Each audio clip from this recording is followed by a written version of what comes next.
Since creating my last budget-friendly meal plan, I've had a lot of requests to make another one. So this time I have $75. I'm gonna be making over 110 meals, including several breakfasts, several dinners, and a lot of things that can be used for lunch as well. So first, let's go do our grocery shopping and see what we can get.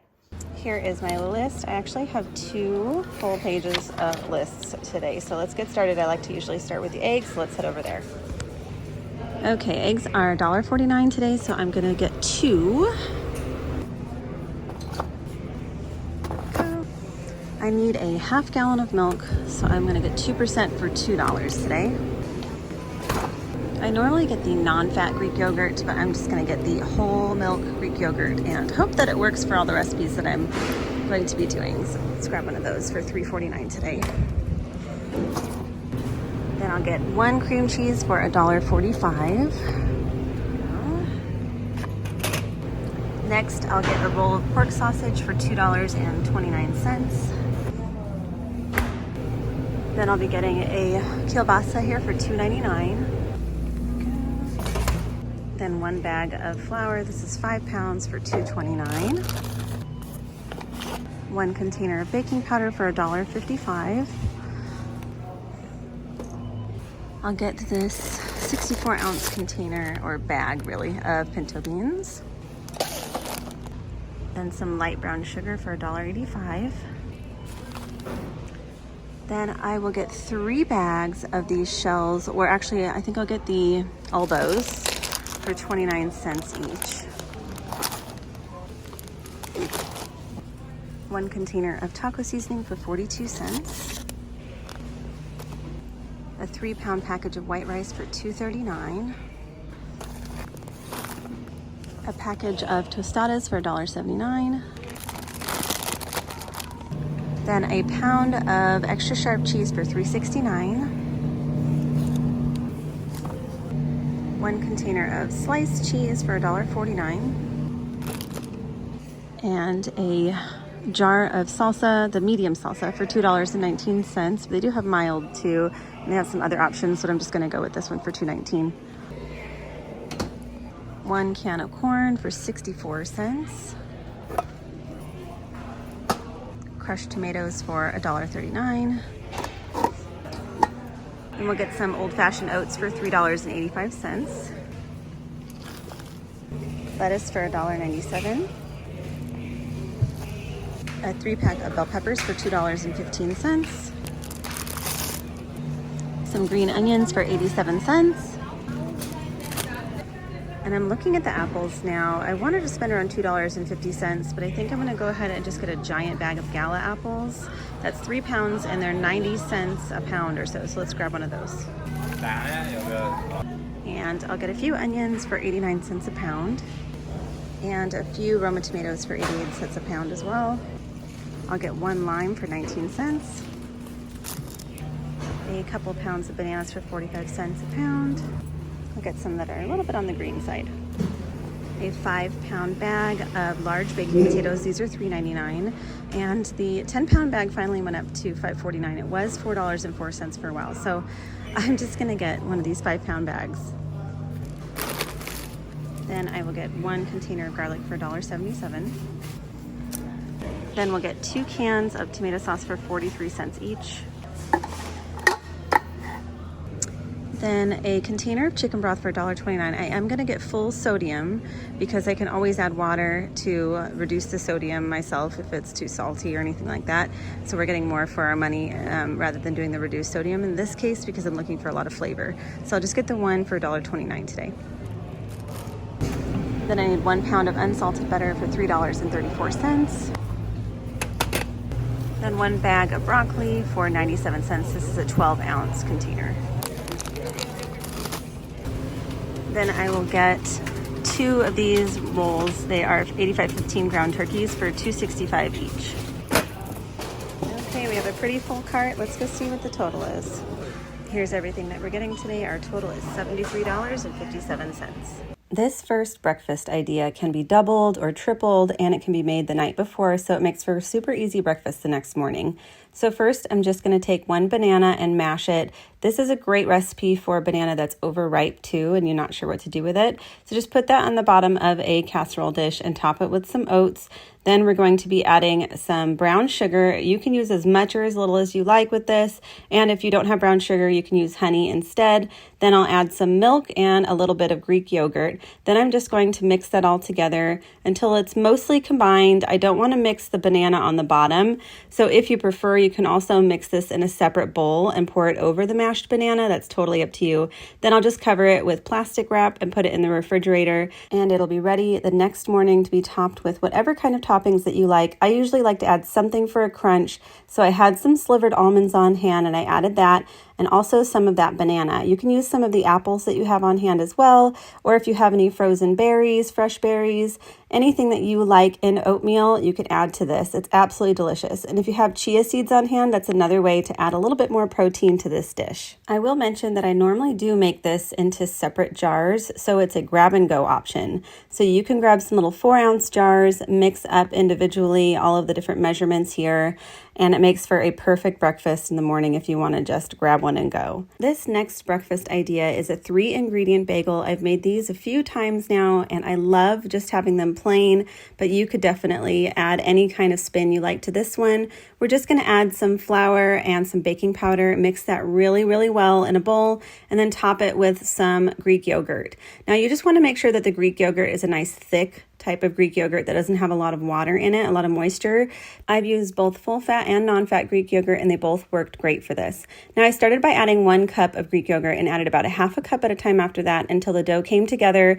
I like the dough to be a little bit sticky because I'm going to be flouring the surface quite a bit here and adding the flour as I go until everything is easy to work with. In my case, I did have to add quite a bit more flour, maybe another half cup to a cup of flour, just to make it the nice consistency that I wanted. This was the first time I was working with the full fat Greek yogurt, so it's a little bit different, but it's nice because this recipe is not too difficult to modify and kind of work with as you go. Then I did knead that for about 3 to 4 minutes and separated the dough into 8 relatively equal pieces. And now I'm just making a little hole in the center of each of these pieces after I've rolled them into a ball. That's just the easiest way to make a bagel instead of making it a long rope and sort of connecting both ends.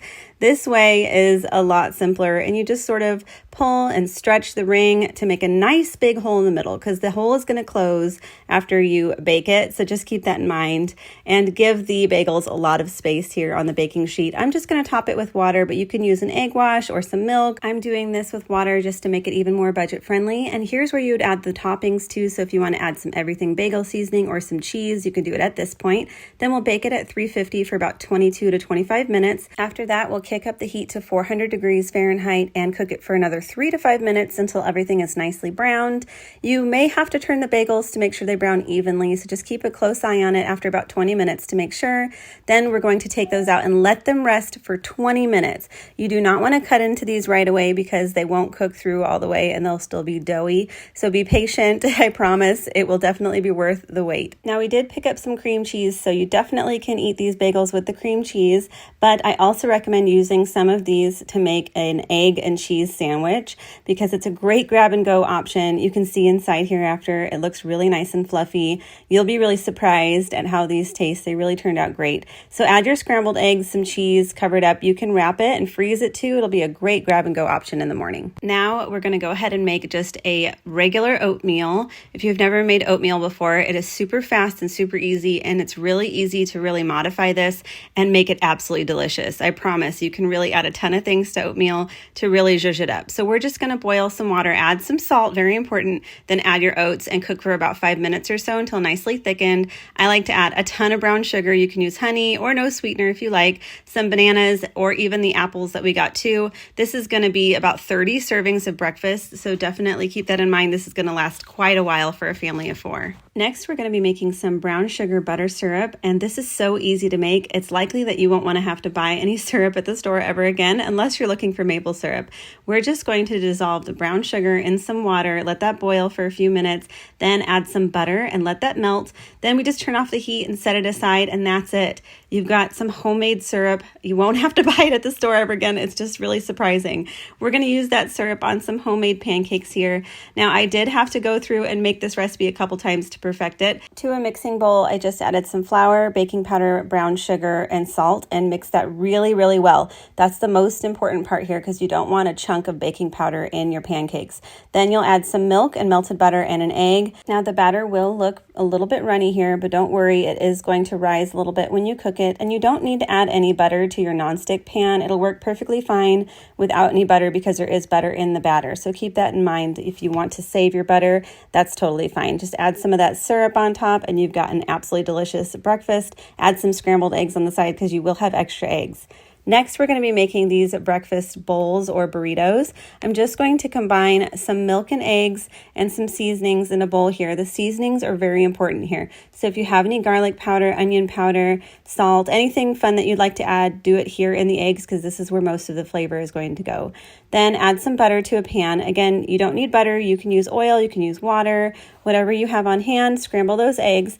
We're also going to be dicing up some potatoes and boiling them in some salt water. Just make sure you add a nice amount of salt there, maybe some garlic powder to make a lot of flavor in those potatoes. Add everything to a tortilla, add some shredded cheese, fold it up, and you can actually freeze this for later as well. This makes a really great grab and go breakfast option too, or you can just have it in a bowl. Just be sure to add some salsa, hot sauce, a little bit more flavor and some textures in there. It's absolutely delicious, easy to modify, and just a great easy breakfast. Next is one of my more complicated breakfasts, but I promise it is absolutely worth it. We're going to start by browning that sausage in a pan, and then we'll remove that to a bowl and just keep a little bit of grease there. We're going to use that grease later. Now we're going to make some homemade biscuits. This is the only part that takes a little bit more time and effort, but I promise it's going to be worth it. So to a mixing bowl, we're going to add flour, baking powder, sugar, and salt mixed till completely combined. Then I'll just use a cheese grater to grate my butter. Now I did put the butter in the freezer for about 20 minutes before I grated it. I just used a cheese grater, and then I used my hands to mix it together until everything looked kind of like breadcrumbs. Then I'll add the milk here, and don't overmix it here at this point. Just make sure you barely mix it until it's combined. The dough should look something like this, and then you're going to turn it out onto a well-floured surface and work that dough just a little bit until it can come together. And don't overwork the dough because biscuits are very finicky here. We are just going to fold it over, turn it 90 degrees, fold it over again. Right now we're just making the layers of the biscuits and just making it so it's going to be nice and fluffy. We're going to do that about 5 times and then press it out with your hands, not a rolling pin. Just use your hands until it's about 1 inch thick. And then if you don't have a biscuit cutter, you can use just the top of a cup, like a glass cup, that's about the same size that you want for biscuits. And you can actually skip this biscuit cutting step because we are just going to be cutting the dough into individual small pieces to line the bottom of a casserole dish. But if you wanted to actually make these biscuits for a different breakfast, this is a good way to show you how to do that. And then you can just bake the biscuits if you'd like at 425 for about 10 to 12 minutes and then brush some butter on top when they're done. But in this case, we are going to be cutting the biscuits here because we want all of these small pieces. We're making a casserole with this, and sometimes biscuits don't cook properly in casseroles because they're large pieces. That's why we're going to be cutting them into smaller pieces. Then in a separate bowl, I'm going to mix together the eggs, milk, salt, and pepper until completely combined, then set that aside. In that same pan that we have the sausage grease, we're going to add some butter and some flour and mix it all together, and then slowly add in some milk. We're going to be making some gravy here. You can add as much or as little to this pan as you like, depending on how much gravy that you like.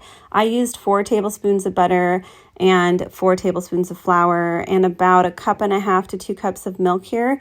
But again, it's totally up to you. Now, I was trying to conserve some of this milk, so I used less gravy than I normally like to, but it still worked out beautifully. And this is where you're going to season as well, so you can add as much salt and pepper as you like or none at all. It's up to you. Now we'll start layering our casserole. So I've buttered a casserole dish here. You just want to make sure that it is greased with something, oil or butter, whatever you have on hand. Put those biscuit pieces on the bottom, then pour that cooked sausage over the top. Add a little bit of shredded cheese, then that egg mixture, making sure that it covers the entire casserole. Then use that gravy to top it, and try to spread this with a spatula the best that you can so it's covering most of the top, but it's okay if some of it is showing, so don't stress about that. Then we're just going to bake that in a 350-degree oven for about 35 to 45 minutes, and I promise this is totally worth it. It feeds about 8 people and it's absolutely delicious, and you can even keep this in the fridge as leftovers. It reheats beautifully. Now we're moving on to some dinner ideas. First, we're going to make a bunch of tortillas. These tortillas will last in the fridge for quite some time, so we're just going to make them all at the beginning of the week here so we have them to work with later and we don't have to make more tortillas later. So in a mixing bowl, I'm just adding some flour and some salt, mixing that together, adding the water and some oil, and then just mix it until it's completely combined. Then we'll just turn that dough out onto a really well-floured surface. I recommend using your countertop here if it's smooth, but if it's not, then you can definitely just use a cutting board and that will work really great. Now I'm just cutting this large dough ball into 4 smaller ones to make it easier to work with, and I'm going to roll those into balls and then cut those each into 8 pieces. Now I'm going to roll those in balls again and use a rolling pin to make those into really thin circles, somewhere between 8 and 10 inches. I do recommend trying to get these as large as possible. Some of the recipes that we're doing do require some coverage, and it's better for rolling into burritos and things like that. So if you can get them very thin, try to do that. Now, the first couple are not going to be very beautiful. That's totally fine. You'll get the hang of it. And they don't have to be perfect circles. They can kind of be ovals and oblong and kind of wonky and rustic, as I call it. Then you're just going to cook those on a skillet just until they bubble up on the one side. Once you start seeing the bubbles and it's browned on that one side, you're just going to flip it for another minute or so, then take that off and put it on a plate. After they've cooled, you can cover them with plastic wrap or put them in a large Ziploc bag and put them in the refrigerator until you're ready to use them. This next recipe is definitely one of my all-time favorites, and I will be making this again. It's a Copycat crunch wrap recipe with homemade nacho cheese sauce. First, we're going to start by browning that ground turkey. Then we'll add the taco seasoning and a little bit of water and just let that simmer until it's nicely thickened. And now I'm cutting some of the tortillas out to match the tostada shell shape. Keep those extra tortilla pieces. We're going to make chips later for nachos. And now we'll make our homemade nacho cheese sauce. It's super easy, just butter, flour, milk, and then the cheddar cheese with some garlic powder and a pinch of cayenne. Just mix it all together and then get that cheese all melty, and there you have it. It's homemade nacho cheese sauce. So easy. Then I'm going to start with the layering here. I'll grab one of my biggest tortillas, put some of that taco meat, some of the nacho cheese, a tostada shell, a little bit of Greek yogurt, some lettuce, some fresh chopped tomatoes, a little bit of cheese, that small tortilla, and then we'll just wrap up the large tortilla to cover, flip it over, then brown it in a skillet and flip it and brown it again, and that's it. So delicious. This next recipe is refried beans. I just soaked the dried beans in about 6 to 8 cups of water on the countertop and then drain the beans, and then I'll place those beans in this large pot after I've strained them, add some garlic and some onion and cover with water, season with salt, then bring to a boil, reduce the heat and cover and cook for about 30 minutes. After 30 minutes, we'll take the lid off and continue to cook for about 30 to 60 minutes or until the beans are easy to mash. Then in a large heavy pan, like a cast iron skillet, but any skillet is fine, we're just going to heat some oil, and then we'll carefully ladle the beans and the broth and the onions and garlic and everything and just fry it and mash the beans. You can use a potato masher, which I find to be the easiest way to do this, and just mash until everything is completely mashed up to your liking. And you can add more of that bean broth to thin it out, or less if you want them to be really nice thick beans. After they're all done, you're just going to place them in an airtight container and refrigerate until we need to use them for the next recipe. This next recipe is tostadas. So first we'll just grab the tostada shell and spread some of those heated refried beans on top, as much or as little as you like, and then you'll just layer some toppings. I love to add a ton of salsa to mine because I really like that nice sauciness and texture difference. I'll add a little bit of shredded cheese, some lettuce, tomatoes, and Greek yogurt, and a little bit of hot sauce. And this is where you can add whatever you like on top, any veggies that you have on hand, maybe some onions, green onions, anything that you like for this one, and just really make it your own. You'll have enough ingredients to make this dinner 2 times, so just make it once in the first week and then once in the second week. Now next we're going to be making one of my favorites. This is just a loaded nacho. We'll take 4 of those tortillas and cut them into little chip pieces here, just 8 wedges or so, and that's up to you how big or small you want your chips. And for this we'll also be using the leftover tortilla pieces from when we made our Copycat crunch wraps, so add that to your pile of chips. And you have a couple different options for frying your chips. You can either put them in a bowl, cover them with oil, and air fry them for a few minutes, shaking and then air frying for a few minutes more until they're nice and crispy. You can also bake these on a baking sheet at 350 degrees until they're nice and crispy, just sort of tossing them here and there, or you can fry them in a pan in oil, which is my preferred option here. I just added enough oil for about a 1/4 inch or so. It doesn't have to be a ton of oil. I used avocado oil, but you could use vegetable oil if that's what you have on hand. Just get the oil nice and hot and very carefully add your chips in one even layer. Then turn them over after they've gotten nice and browned and crispy and brown them on the other side. Once cooked, place them on a plate that's been lined with a paper towel to catch all of the extra grease and season with salt if you like. That's totally optional. You can also add any flavors to your chips that you like at that point too. Here's what they look like coming out of the air fryer. They did come out nice and crispy from the air fryer as well. And here's what they look like when they are fried in oil in a pan. No matter which way you choose to cook them, they will come out nice and crispy, so don't worry. Just use what you have on hand. Any appliance is fine. Next, we'll start by layering our nachos on an oven-safe plate or baking sheet. Just make sure it's oven-safe before you start doing this. Start by adding 1 even layer of chips on your plate or baking sheet and top with some refried beans, then some of that nacho cheese sauce. All of this has been heated, so it was all in the refrigerator and I just microwaved it before I started layering my nachos. And you can add some shredded cheese if that's what you like, or just stick with the nacho cheese. Whatever you have on hand is fine for this.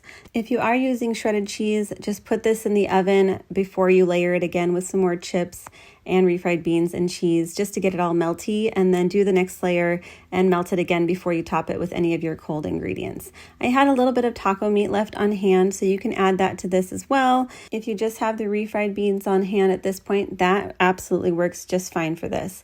Just be sure to add a lot of toppings on this. You're going to want to add your salsa, some chopped onions, green onions, Greek yogurt.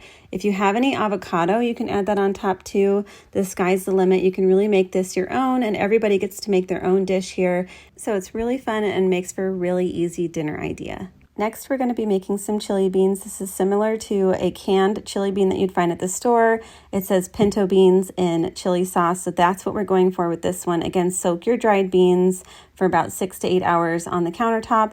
Once they've gotten nice and soaked up, then you're going to drain those, add them back to your pot, add your water, your garlic powder, onion powder, salt, pepper, and bring that to a boil. Reduce the heat and cover it. We're going to cook that for about 30 minutes covered on low, then uncover and cook for another 45 to 60 minutes until the beans are nice and soft and cooked through. There should be just a little bit of liquid left, and that's perfect. Just keep that in there. It's going to add some thickness to our sauce for us. Then we'll add the tomato sauce, a little bit of water, some chili powder, garlic powder, and onion powder. Give that a good mix, and we're going to heat that through and just simmer it for a few minutes, maybe 5 or 10 minutes. Once it's all cooked through, we're just going to let that cool a little bit, then store in an airtight container in the refrigerator until we use it in a future recipe.